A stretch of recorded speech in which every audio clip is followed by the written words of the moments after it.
마가복음 7장 24절부터 30절인데 오늘 본문이 짧으니까 우리 한 목소리 한번 봉독하도록 하겠습니다. 시작. 예수께서 일어나사 거기를 떠나 두로 지방으로 가서 한 집에 들어가 아무도 모르게 하시려 하나 숨길 수 없더라. 이에 더러운 귀신 들린 어린 딸을 둔 한 여자가 예수의 수문을 듣고 곧 와서 그 발 아래 엎드리니 그 여자는 헬라인이요 수로보니게 족속이라.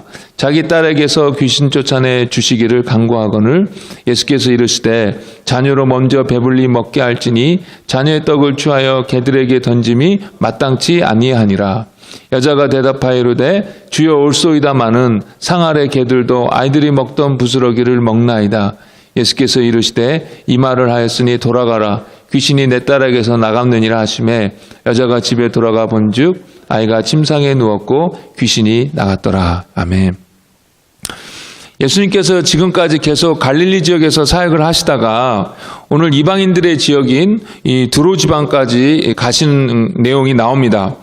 갈릴리 지역, 특별히 예수님께서 주로 사역하셨던 지역이 가버나움이라는 도시인데 거기에서 이 두로까지는 약 한 30마일 정도 됩니다. 지도 나오네요. 예.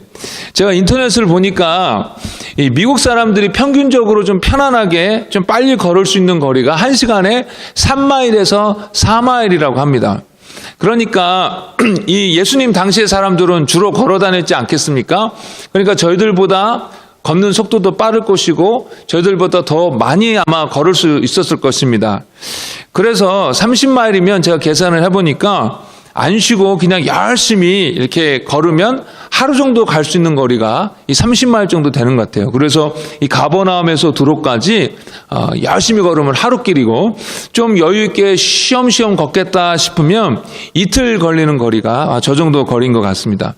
그러니까 제 생각에는 추측컨대 예수님께서 한 이틀 정도 걸려서 그곳까지 가시지 않았나라는 생각을 해보게 됩니다.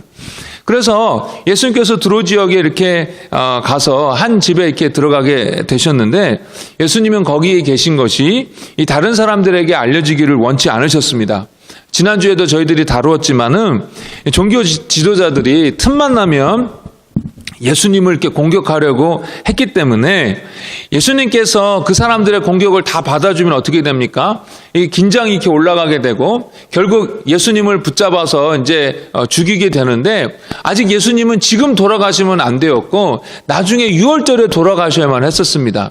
그래서 이 종교 지도자들의 이 공격을 다 받아주다가는 하나님께서 작정하신 그 때보다 일찍 그 때가 이르기 때문에 예수님께서는 더 사역을 하셔야 했기 때문에 그리고 또 그때까지 기다리셔야 했기 때문에 이 종교 지도자들의 좀 공격을 이렇게 좀 당분간 좀 피하고자 하셨기 때문에 그쪽 이렇게 두로 지역으로 가시지 않았나라는 생각을 해보고요.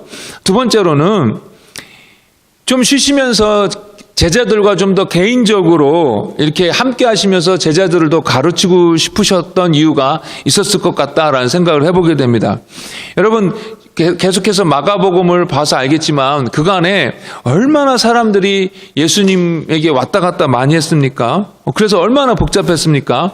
제자들에게 좀 쉬러 저쪽으로 가자 하면 거기까지 사람들이 막 쫓아왔기 때문에 쉴 수가 없었어요. 제자들과 이렇게 오붓하게 시간을 가지면서 많은 것을 나눌 수 있고 많은 것을 가르칠 수 있는 시간이 이렇게 없으셨습니다. 그래서 아마 제자들과 좀 충분히 쉬면서 또 제자들에게 더욱더 이렇게 집중하고자 이렇게 두로까지 한적한 곳에 가신 것 같습니다.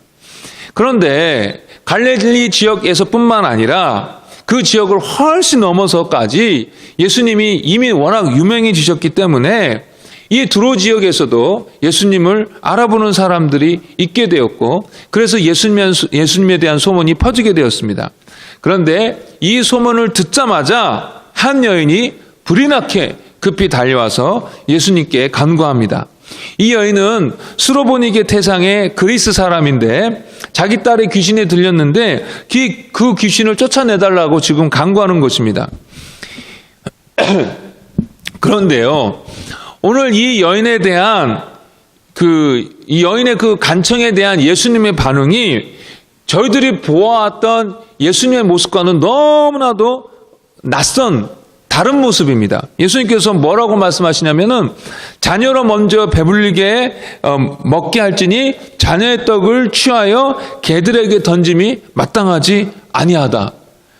그러니까 여기서 자녀는 유대인들을 얘기하는 거고 개들이라고 하는 것은 유대인들이 이방 사람들을 이렇게 무시하면서 말하는 것인데 이 유대인들에게 줄 것을 개들인 너희들한테 이렇게 던져서 낭비할 수는 없다라는 식으로 그렇게 모욕적으로 말씀하시는 것입니다. 얼마나 놀랍습니까? 예수님은요, 자기를 찾아온 사람들, 자기에게 고쳐달라고 했던 사람들 한 번도 무시한 적이 없이 불쌍히 여기시며 다 고쳐주셨습니다.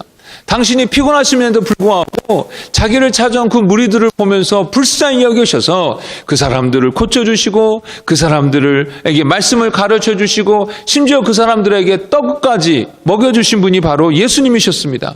게다가 예수님이 마태복음 11장에서 뭐라고 말씀하셨습니까? 수고하고 무거운 짐진 자들아 다 내게로 오라 라고 말씀하신 분이 예수님 아니십니까? 그런데 그랬던 분이 오늘 이 여인에게는 너무나도 매몰차게 어떤 면에서는 모욕적으로까지 이 여인을 대하시는 것입니다. 제가 인터넷에서 한 자매 간증을 봤는데요. 기독교 방송에서 나와가지고 간증을 하는 것입니다. 이 20여 년이 넘게 이 류마티스 관절염 때문에 고생을 한 것입니다. 아마 젊은 나이에부터 이 류마티스 관절염이 이렇게 생긴 모양이에요. 근데 그것을 고쳐달라고 20년 넘게 기도를 했는데 아무런 응답이 없고 이 류마티스 관절염은 계속해서 이렇게 자기한테 고통을 주더라는 것입니다. 그렇게 계속해서 그런 고통 속에 기도의 응답은 안 되니까 하나님을 향하여 섭섭한 마음, 원망하는 마음이 생기더라라는 것입니다. 예전에 저희들 좋은 친구들 모임에서도 토요일 날에 잠깐 나눴지만 남편이 뇌졸중으로 누워있게 되고 쓰러져서 10여 년간을 자기하고 딸하고 아들이 3교대로 8시간씩 남편을 돌보았다고 합니다. 그러면서 교회 나가서 예배도 드리고 기도도 하고 또 중보기도팀에게 기도 부탁도 했는데 남편이 나아지지 않고 자기의 삶은 너무나도 고통스러워서 하나님을 향하여 원망하는 마음이 있는 것입니다. 그리고 이제 하나님을 떠나고 교회 이야기를 하면 좋아하지 않습니다. 신앙생활을 하면서 사실 오늘 본문에 나오는 수로보니게야 여인과 같은 느낌을 하나님으로부터 받을 때가 있습니다. 왜 나만 그런가? 다른 사람들은 기도하면서 응답받고 기뻐하는데 그래서 그 사람들이 경험하는 하나님은 우리가 설교 시간에서 들었던 그 하나님이 맞는데 나는 왜 이렇게 하나님으로부터 아무런 응답을 받지 못하는 것일까? 다른 사람들은 선택되고 나는 그러지 못한 것일까? 게다가 나만 기도하는 것이 아니라 목사님도 기도해 주시고 교회 식구들도 다 같이 기도해 주시는데 왜 이렇게 나만큼은 하나님께서 이렇게 나에 대해서 냉정하게 대하시는가? 라는 마음이 들 때가 있다는 것입니다. 근데 먼저 생각해 볼 것은요. 예수님과 이 여인의 만남이 우연이 아니었다라는 것입니다. 물론 당연한 이야기죠. 제가 몇 번 말씀드렸지만 예수님께서 이 땅에 오신 것은 자기의 뜻을 이루려고 오신 것이 아니라 철저하게 하나님의 뜻을 이루려고 이 땅에 오셨습니다. 그렇기 때문에 예수님께서 하시는 모든 것 하나하나가 다 하나님의 뜻에 의한 것이었습니다. 어디를 가시고 무슨 말씀을 전하시고 어떤 기적을 베푸시던 간에 모든 것들이 다 하나님의 뜻에 따른 것이었습니다. 그런데 예수님께서 다른 사람들과 떨어져서 좀 더 제자들에게 집중하고자 이렇게 두로까지 오긴 하셨지만 동시에 왜 그 일을 위하여 두로까지 오셨느냐? 결국은 하나님께서 그렇게 이끄셨기 때문입니다. 그래서 이틀 동안 그 두로까지 예수님과 그 제자들이 걸어가는 건 아니겠습니까? 그리고 여러분 보시면 아시겠지만 오늘 본문을 보시면 아시겠지만 거기까지 가셨잖아요. 그러면 이왕에 이제 사람들한테 알려져 가지고 이제 이 여인이 처음으로 와서 이제 이렇게 딸아이가 고침을 받고 아마 소문이 더 많이 퍼져서 더 많이 사람들이 찾아왔을 것 같은데 그러면 이왕에 거기 가신 김에 더 많은 사람들을 대상으로 사역을 하셨으면 좋았을 텐데 그러지 아니하시고 이 여인만 고쳐주시고 그 지역을 떠나십니다. 이것을 보니까 어떻게 생각하게 됩니까? 아, 여기까지 예수님이 오신 것이 바로 이 여인을 고쳐주시기 위하여 오신 거구나 라고 생각하게 되는 것입니다. 정리하자면 이 여인을 만나게 하시는 것이 바로 하나님의 뜻이었습니다. 그리고 또 이 여인 입장에서 보게 되면요, 이 여인이 다른 곳에 가지 아니하고 예수님께로 왔다라는 것입니다. 여러분, 한국에서 귀신 들렸다 하면 사람들이 꼭 교회나 목사님을 찾아옵니까? 그렇지 않습니다. 귀신 들렸다 그러면은 무당을 찾아가거나 절을 찾아가는 경우도 많이 있습니다. 그리고 그런 일뿐만 아니라 인생에 있어서 정말 심각한 문제가 생겼을 때에 여러분, 그 사람들이 교회 가고 목사님 찾고 하나님을 찾고 그렇습니까? 아니요, 그렇지 않습니다. 다른 걸 찾는 경우가 많습니다. 제가 뉴스를 봤는데요, 홍콩의 한 젊은 여자가 자기 부모도 죽이고 자기도 죽었습니다. 왜 그런가 봤더니 이 아토피로 이 여자가 어렸을 때부터 고생을 너무 한 거예요. 그런데 이 부모도 아토피가 있었던 모양이에요. 그러니까 아토피 있는 사람들이 왜 결혼해서 아이를 낳아가지고 그 아이도 아토피 걸려서 고생하게 하느냐, 아이를 낳지 말았어야 하지 않느냐, 왜 나를 낳아서 이렇게 일평생 아토피 때문에 고생하게 하느냐 하면서 부모를 원망해서 부모를 죽이고 자기도 죽은 것입니다. 여러분, 그런 고통 속에 있다고 다 하나님께로 오는 것이 아닙니다. 다른 쪽으로 얼마든지 나갈 수 있습니다. 그런데 이 귀신 들린 딸 때문에 이 여인은 예수님께로 오게 되었는데요, 사실 더 깊이 보면 이것이 하나님의 인도하심이라는 것입니다. 요한복음 6장 44절에 이렇게 말씀하고 있습니다. 나를 보내신 아버지께서 이끌지 아니하시면 아무도 어느 누구도 내게 올 수 없다. 하나님께서 이끄셨기 때문에 내게 올 수 있었다라는 것입니다. 그러니까 내 아이가 귀신 들려가지고 정말 마음이 찢어지게 아프고 주위 사람들은 재수없다라고 막 욕하고 왕따 당하고 그러면서도 이 자식 버리지도 못하고 이 귀신 들린 딸 돌보니라고 하루하루 매 순간순간을 고통스럽게 시간을 보냈는데 그것 때문에 예수라는 소식을 들었을 때에 뭐 다른 생각 할 것 없이 바로 예수님께로 막 달려오게 되었는데 이것이 바로 하나님의 이끄심이었다라는 것입니다.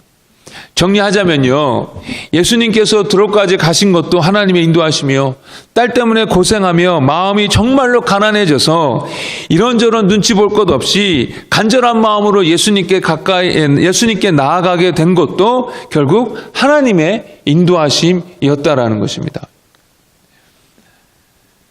저희들이요, 다 그런 것은 아니지만 예수 믿게 된 사람들 중에 많은 사람들이 이런 고난과 고통 속에서 주님께 나와 예수님을 만나게 되었습니다. 그렇지 않았더라면 결코 예수님께로 올 사람들이 아니었는데 이런 고난 때문에 마음이 가난해지고 할 수 있는 것이 아무것도 없으니까 결국 예수님께로 오게 된 것인데 이것이 바로 하나님의 은혜인 것입니다.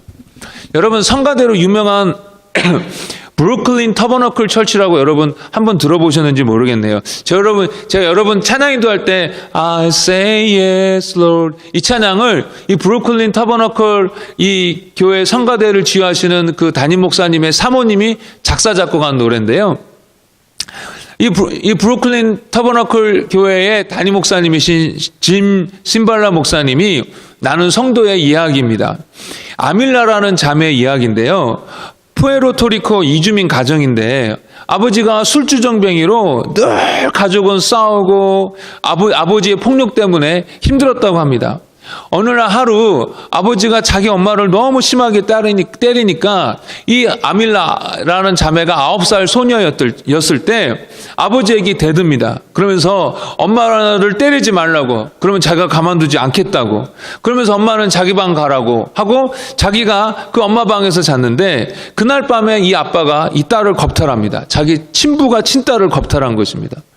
매번 엄마를 때릴 때마다 자기가 엄마를 보호한다고 자기가 그 방에 들어가는데 그때마다 이 아빠가 이 딸을 겁탈하고 엄마한테 이야기하면 이 엄마를 죽여버리겠다고 이렇게 그 딸을 협박하는 것입니다. 그런 상황 속에서 이 여자아이가 학교 생활도 제대로 했겠습니까? 엉망이고 막 살고 있는데 어떻게 하면 집을 나가 살 수 있을까 그 생각만 하고 있다가 16살에 동갑내기 남자애를 만나 결혼을 하게 됩니다. 그런데 아버지로부터 받은 상처 때문에 결국 1년 채 지나지 않아 헤어지게 됩니다. 그리고 그 사이에 그 남편에게 마약을 배우게 됩니다. 학교도 제대로 못 마쳤죠. 마약에 쪄들었죠. 그래서 자기를 좀 돌봐준다 싶은 남자가 있으면 가리지 않고 그 남자와 함께 지내게 되었습니다. 그러다가 결국은 살기 위해서 술집에서 음란한 춤을 추면서 돈을 벌고 있는데 또 어떤 남자와 또 살게 되었는데 이번에는 임신을 해서 사내 아이를 낳게 됩니다. 물론 그 남자와는 헤어지고 이 사내 아이를 이제 홀로 키우면서 예전에 그렇게 술집에서 춤추는 일들을 계속합니다. 어떻게 살지 막막해요. 그래서 인생이 너무 공고하고 힘들어서 죽으려고 몇 번 자살 시도를 하게 됩니다. 그런데 자기 여동생이 남편과 함께 예수님을 믿게 되고 이 여동생과 그 남편이 자기를 그 교회에 초대한 것입니다. 처음 간 예배에서 이 목사님이 이렇게 얘기하시더래요. 하나님은 당신의 과거의 그 어떤 죄와 상관없이 용서해 주시고 사랑해 주십니다 라고 말씀을 전해 주시는 거예요. 그러니까 이 자매가 그 이야기를 듣고 통제할 수 없는 눈물이 나는 것입니다. 그날 저녁에 교회에서 부목사님이 전화를 하면서 이런저런 대화를 했는데 혹시 예수님을 영접하시겠습니까? 라고 했을 때 이 자매가 아직은 제가 준비되지 않았습니다 라고 대답을 했지만 이 자매 마음 가운데 자기 마음 가운데 변화가 있게 된 것을 알게 됩니다. 예전에는 정말 TV에서 기독교에 관한 내용이 나오면 그렇게 조롱하고 싫어했었는데 이제는 교회에 더 가보고 싶은 거예요. 그리고 두 번째 주일날 교회에 참석하고 그 이후에 기도 모임에 참석했는데 그때 예수님을 영접하게 됩니다. 그 이후에 이 자매는 모든 것이 다 변하게 되었는데요. 이제는 직장도 건전한 직장을 갖게 되고 1년이 지난 이후에는 그 유명한 성가대에 조인해서 찬양도 하게 되고 그리고 몇 년 후에는 한 형제를 만나 결혼하여 아름다운 가정을 이루게 됩니다. 여러분 정말로 아무것도 가진 것 없이 비참하게 지낼 때에 그 정도 비참하면 주님께 돌아올 것 같지만 그렇지 않았습니다. 마약에 취해서 하나님을 거부하고 조롱했었습니다. 그러나 이제는 자식을 낳고 정말 어떻게 해볼 도리 없이 완전히 바닥까지 내려가니까 교회 가보자는 말에 가난해져서 따라가게 되고 거기서 주님을 만나게 된 것입니다. 하나님이 불러주신 것이죠.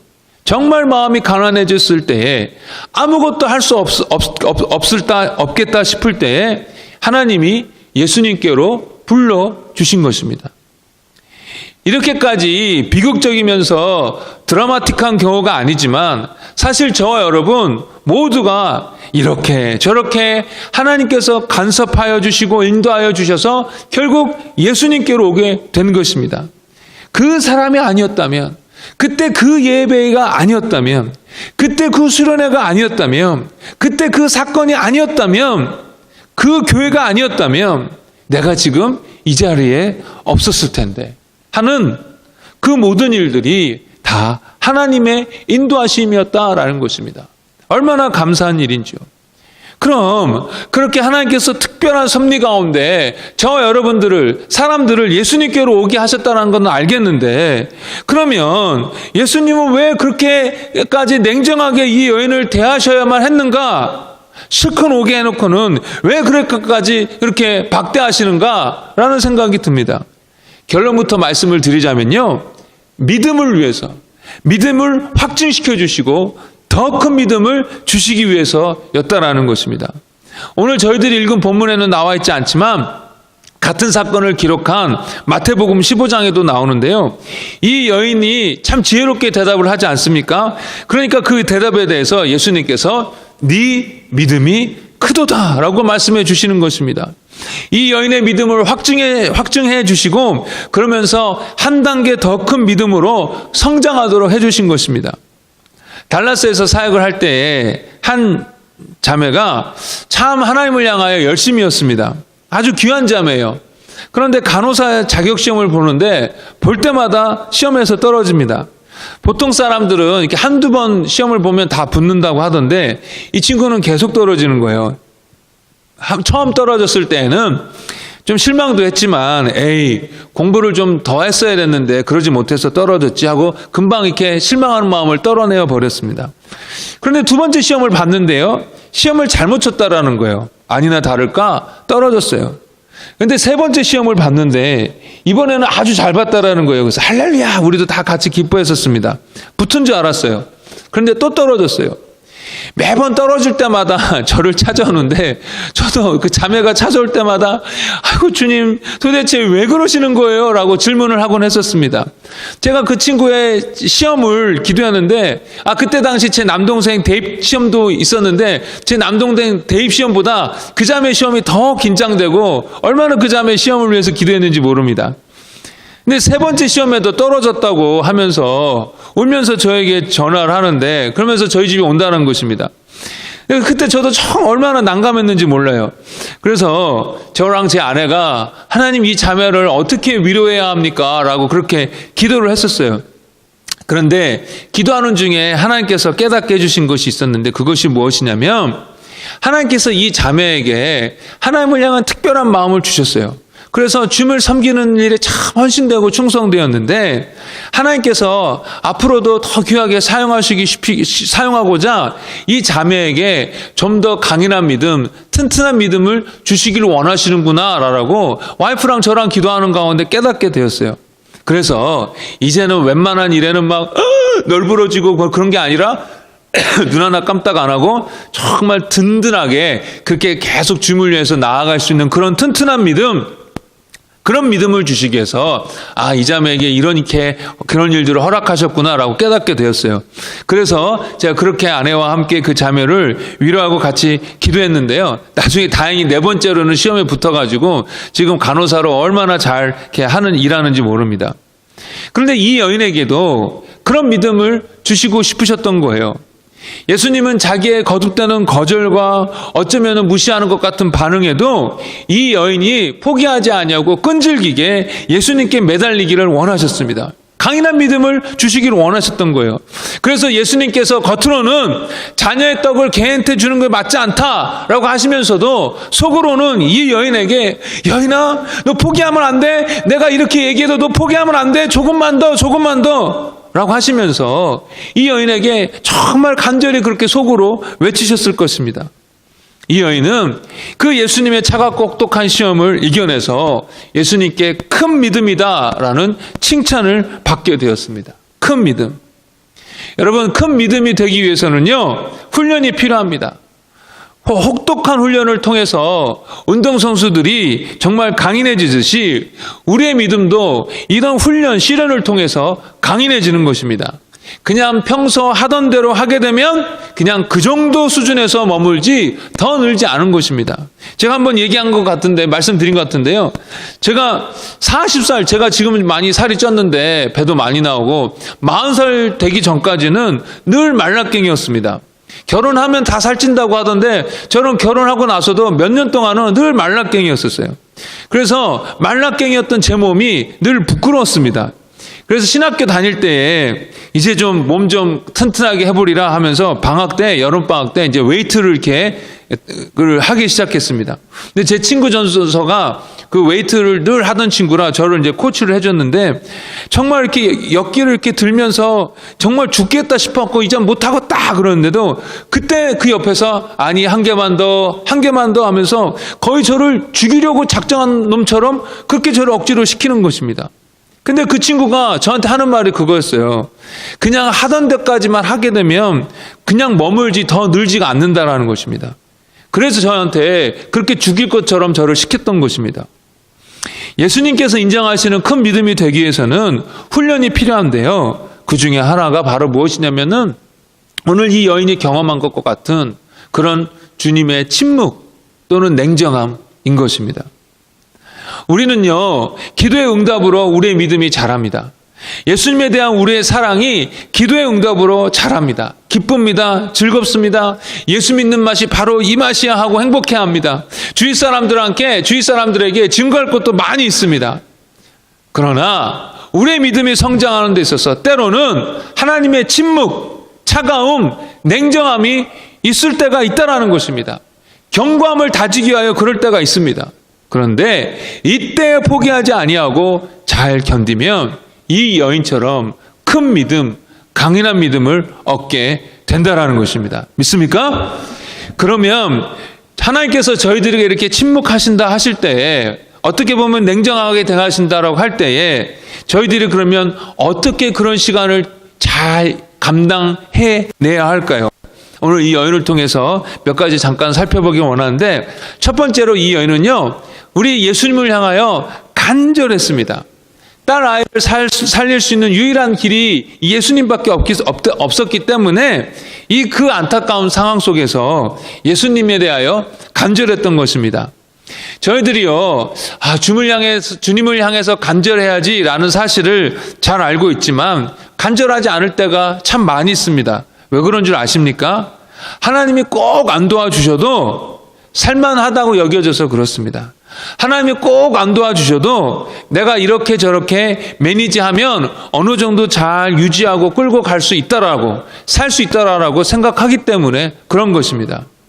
그러나 우리가 이렇게 하고 저렇게 하면 할 수 있겠다라고 생각하는 그 모든 것들, 정말 그 모든 것들이 내 생각한 대로 되라는 법이 있습니까? 아이들 방학하는 날 동네 사람들끼리 축하하자고 재밌게 지내보자고 했습니다. 뭐 어려운 일도 아닙니다. 그러나 선우가 그날 밤에 해필 파이어핏에 빠져가지고 그 함께 즐겁게 놀자고 했던 그 분위기가 엉망진창 될 걸 누가 알았겠습니까? 우리가 내 힘으로 해서 될 것이라고 하는 것도 결국은 하나님이 지켜주셔야 되는 것입니다. 달라스에서 한 자매가 미국에서 잡을 잡게 되었어요. 한국에 다녀와야 하니까, 그러면 재유원 비자를 한국에 있는 미국 대사관에서 이렇게 받아야 하는 거예요. 그러면은 다 그렇지 않습니까? 미국 시민권자가 아닌 이상은 유학생이나 뭐든 간에 이 비자 관련만 되면 늘 한없이 이렇게 마음이 쪼그라들고 불안해요. 그래서 그 자매가 한국을 다녀온다고 하길래 이 제2비자 잘 받고 돌아오게 해달라고 제가 계속해서 기도했습니다. 그리고 그 자매는 정말 잘 비자 받아서 들어왔어요. 그런데 이 자매는 뭐 직장에서 보증하는 그런 서류도 있고 등등 다 있으니까 못 들을 이유가 없지 뭐, 당연히 되는 거지 뭐 라는 식으로 이야기를 하는 것입니다. 그 자매가 물론 믿음이 좀 약하긴 했는데, 그래서 제가 그렇게 이야기했어요. 당연히 돼야 하는 것도 하나님이 안 지켜주시면 안 된다. 그냥 서류 잘 준비되어서 그냥 되는 거라고 생각할지 모르겠지만 하나님께서 지켜주셔서 그렇게 잘 된 것이다. 나는 그것을 위해서 기도했고 이렇게 된 것이 하나님의 응답이라고 믿는다라고 제가 그렇게 이야기를 해주었습니다. 모든 것 하나하나가 다 하나님의 도우심과 은혜 없이는 불가능합니다. 이것을 안다면 저희들이 무슨 큰일, 암 걸리고 사업 망하고 등등 이런 일에 대해서만 간절할 것이 아니라 우리의 일상의 작은 일들, 사람들 보기에는 그냥 되는 거라고 여겨지는 그런 일들에도 하나님의 도우심을 간절히 구하는 그런 자들이 되어야 되고 될 것입니다. 하나님이 안 도와주시면 안 돼요. 하나님의 은혜 없이는 아무것도 되지 않습니다. 밥 먹고 숨 쉬고 걸어 다니는 것, 그 어떤 것도 말입니다. 그러니 주님을 향한 가난하고 간절한 마음을 유지하는 저와 여러분 되기를 간절히 바랍니다. 두 번째로는 이 여인은 예수님의 차가운 외면에 시무룩해져 가지고 되돌아가지 않고 다시 예수님께 구하면서 포기하지 않았습니다. 제가 아까도 말씀드렸지만 포기하지 않는 게 하나님의 뜻입니다. 하나님의 침묵 가운데 낙심해가지고 기도해봐야 소용없네 라고 저희들이 포기하기 쉬운데, 또 많은 사람들이 그러는데 정말 주님은 저희들이 그렇게 하는 걸 원치 않으세요. 주님은 저희들의 문제의 해결자이십니다. 우리 하나님은 참 좋으신 하나님이십니다. 라는 그 믿음을 가지고 끝까지 포기하지 아니하고 매달리기를 우리 하나님께서 원하십니다. 따라서 정말 주님께 포기하지 말고 매달리며 기도해야 되는 것입니다. 왜 나만 그렇게 길게 기도해야 되는가라고 원망할지 모르겠지만 아닙니다. 수많은 사람들이 오랜 시간 걸려 하나님 앞에 매달려 기도한 경우가 비일비재합니다. 저희 어머니도 자기 어머니의 큰오빠, 우리 큰애 삼촌이죠. 구원을 위해서 40년 가까이 기도했습니다. 40년. 나중에 예수 믿고 펑펑 울면서 주님이 날 불러주셨다고 그렇게 감격하는 자기 오빠의 모습을 보면서 저한테 전화를 해가지고 울먹이면서 기도하는 거예요. 야, 너네 큰애 삼촌이 드디어 예수 믿었다 하면서. 성경에도 참 그런 이야기가 많습니다. 메시아의 탄생의 약속을 받고 평생 기다리다가 아기 예수를 안고 성전으로 들어오는 이 요셉과 마리아를 보고 이제야 그 응답이 이루어졌더라라고 하나님을 찬송한 나이 많은 시몬이라는 사람도 있었습니다. 결혼한 지 7년 만에 과부가 되어서 84세가 되도록 성전을 떠나지 않고 밤낮으로 금식하고 기도하면서 이스라엘의 위로를 기다렸던 그 안나라는 예언자도 이 성전 안에서 예수님을 보고 하나님께서 응답하셨구나라는 것을 깨닫게 되었습니다. 오랜 시간 동안 기도한 것입니다. 여러분, 오랜 기도는 참 힘이 듭니다. 포기하지 말고 다시 기도로 반응하는 저 여러분 되길 바랍니다. 세 번째로 이 여인은 예수님의 응답을 기다리면서 겸손했습니다. 예수님으로부터 다소 모욕적인 응답을 들었을 때에 분을 내면서 에이 더럽고 치사하다. 내가 들었던 예수와는 전혀 딴판이잖아. 가짜 아니야. 사건 아니야. 라고 한 것이 아니라 그렇습니다. 맞습니다. 하면서 자기 자신의 처지를 인정하는 것입니다. 우리는 원래 하나님의 응답을 받을 수 없는 죄인이었다라는 것을 인정해야 합니다. 우리가 이렇게 하나님께 기도할 수 있게 된 것이 다 전적인 하나님의 은혜이지 우리가 무슨 자격이 있어서 된 것이 절대로 아니라는 것을 인정해야 합니다. 알아야 합니다. 이것이 겸손입니다. 우리도 하나님의 응답을 기다리면서 이런 자세가 필요한 것이죠. 시편의 17절. 똑같이 시편의 17절에 여호와여 주는 겸손한 자의 소원을 들으셨으니 저희 마음을 예비하시며 귀를 기울여 들으시고 말씀하고 있습니다. 겸손한 자의 소원을 들으신다라고 말씀하고 있습니다. 야고보서 4장 6절에도 이렇게 말씀하고 있어요. 그러나 더욱 큰 은혜를 주시나니 그러므로 일렀으되 하나님이 교만한 자는 물리치시고 겸손한 자에게 은혜를 주신다 하였느니라. 하나님께서 겸손한 자를 사랑하시고 겸손한 자에게 은혜를 주시는 것입니다. 예전에도 제가 자주 말씀드렸지만 겸손한 자의 특징은 무엇이냐면요, 감사하는 자입니다. 자기 힘으로 된 것이 없음을 잘 알고 자기가 누리고 있는 모든 것들이 다 하나님으로부터 왔다는 것을 알기 때문에 겸손하여지고, 그러기 때문에 모든 것에 대해서 하나님 앞에 감사하게 됩니다. 그래서 겸손한 사람은 하나님을 향하여 감사하는 자입니다. 따라서 빌립보서에 뭐라고 말씀하고 있습니까? 너희 구할 것을 감사함으로 구해라, 아뢰라 라고 말씀하고 있지 않습니까? 이것은 이거 주시는 거 당연하지 않아요 라고 하면서 교만해지고 감사치 않는 태도로 구하는 것이 아니라 감히 구할 수 없는 자인데 이렇게 은혜로 하나님 자녀 삼아 주시고, 그리고 기도하게 하여 주셔서 감사합니다. 또 지금까지 여러 가지로 응답하여 주신 것 감사합니다 라는 겸손한 자세로 하나님 앞에 구하라 라는 것입니다. 말씀을 정리하겠습니다. 초대교회에 놀라운 성령의 역사로 수많은 병들이 치유되어지고 귀신이 쫓겨나고 수많은 기적들이 일어났습니다. 부럽죠, 그런 이야기를 들을 때. 그런데 그들의 삶의 형편이 그렇다고 해서 갑자기 막 나아졌느냐? 라면 그런 건 아니었습니다. 여전히 그 가운데 늘 가난한 사람들이 있었고, 또 오히려 얼마 지나지 않아서 핍박이 왔고, 또 기근으로 고생하게 되었습니다. 그런데 그럼에도 불구하고 그들이 계속해서 삶을 연명해 나가며 하나님을 기뻐하며 신앙생활을 계속해서 이어져 갈 수 있었던 것은 무엇이냐면 교회 안에 진정한 사랑과 나눔이 있었기 때문이었습니다. 누가 고생한다고 하면은 나누어주고 돌봐주어서 그 어려운 시간을 잘 견뎌낼 수가 있도록 도와주는 것입니다. 하나님의 침묵의 시간을 보낼 때가 있습니다. 교회적으로 그럴 때도 있고요, 개인적으로도 그럴 때가 있습니다. 그런데 그때를 지날 때에 옆에 있는 교회, 옆에 있는 형제 자매가 하나님의 사랑과 은혜의 통로가 되어서 돌봐주는 것이 너무나도 중요합니다. 하나님은 그러라고 교회로 묶어놓은 것입니다. 기도하다가 지쳐가지고 더 이상 못하겠다 할 때에 옆에 있는 성도들이 더 열심히 같이 기도해 주는 것입니다. 너무 어려워서 못 살겠다 할 때에 옆에 있는 성도들이 함께 짐을 지어주는 것입니다. 저도 아이들 어렸을 때 새놈 키우는데 얼마나 힘들던지요.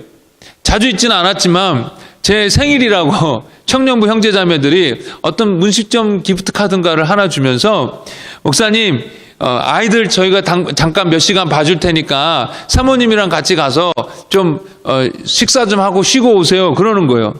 그래서 잠깐 나갔다 왔는데 아이들에게서부터 해방되고 잠깐 쉬고 오는데 얼마나 좋고 감사하던지요. 너희가 짐을 서로 지라 그리하여 그리스도의 법을 성취하라. 갈라디아서 6장 2절에서 이렇게 말씀하고 있습니다. 네 일이니까 네가 알아서 해가 아니라 얼마나 힘드냐 내가 도와줄게가 우리 교회 성도들이 가져야 할 마땅한 태도이고, 그렇게 우리가 그런 식으로 같이 짐을 나누어지고 기도의 짐을, 삶의 여러 가지 형편의 짐을 함께 나누어질 때에 그 성도가 하나님의 침묵의 시간을 잘 견뎌내고 그래서 더 큰 믿음으로 성장하여서 이제는 다른 사람을 도와주고 책임지는 사람이 된다라는 것입니다. 하나님은요, 저와 여러분들에 대해서 큰 믿음을 주시는 것에 대해서 관심을 갖고 계십니다. 그러기에 때로는 오늘처럼 우리에게 매몰차게 대하시는 것 같을 때가 있습니다. 그러나 이렇게 하시는 하나님의 뜻을 이해하고 저희들이 포기하지 아니하고 계속 겸손하게 간절함으로 기도하며 나아가는 저와 여러분 되면 좋겠습니다. 그리고 동시에 서로의 일을 돌아보면서 기도의 짐을 같이 지는 우리 모두가 되길 주의 이름으로 축복합니다. 우리 함께 먼저 일어나셔서 우리 찬양 먼저 하고 기도하죠. 이제는.